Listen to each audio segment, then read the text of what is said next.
আমি সিদ্ধান্ত প্রস্তাব গাইবান্ধা জেলার সুন্দরগঞ্জ উপজেলার পূর্বাঞ্চলে 7টি ইউনিয়নকে নিয়ে নতুন উপজেলা গঠন করা হোক, এই প্রস্তাব এবং সেই সঙ্গে অন্যান্য মাননীয় সংসদ সদস্যদের প্রস্তাবের প্রেক্ষিতে জানাচ্ছি যে মন্ত্রিপরিষদ বিভাগ থেকে 24শে অক্টোবর 2004 তারিখে 185 নম্বর স্মারকে জারিকৃত পরিপত্র অনুযায়ী নতুন উপজেলা গঠনের জন্য নিম্নোক্ত তথ্যাদি প্রয়োজন। পৌরসভা থাকলে ন্যূনতম 7টি, পৌরসভা না থাকলে ন্যূনতম 8টি ইউনিয়ন।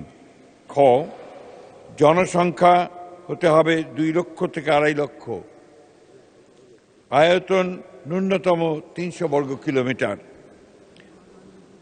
উপরে উল্লেখিত শর্তাবলী পূরণ হলে নতুন উপজেলা গঠনের কার্যক্রম গ্রহণ করা হয়। উক্ত পরিপত্র অনুযায়ী গাইবান্ধা জেলার জনসাধারণের বাস্তব চাহিদা, প্রকৃত প্রয়োজন, আর্থিক সংশ্লেষ ও সংস্থান এবং আনুষঙ্গিক বিষয়াদি বিবেচনা করে সুন্দরগঞ্জ উপজেলা বিভক্তকরণের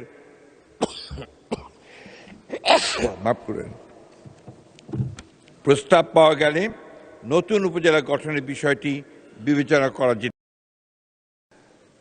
মাননীয় স্পিকার, আমাদের মাননীয় সংসদ সদস্য যিনি এই প্রস্তাবটি উত্থাপন করেছেন, তিনি তার বক্তব্যের প্রথমে বলেছেন যে তার এলাকা থেকে 2 জন মাননীয় স্পিকার নির্বাচিত হয়েছিলেন এবং তারপরেও এই উপজেলা হয়নি।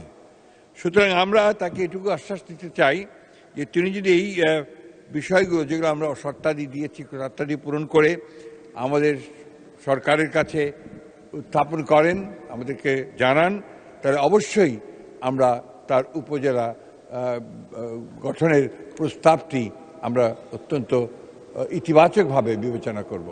ধন্যবাদ মাননীয় স্পিকার। ধন্যবাদ মাননীয় মন্ত্রী মহোদয়।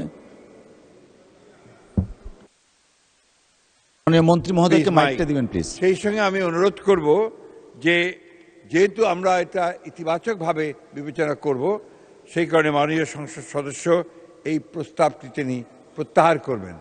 ধন্যবাদ।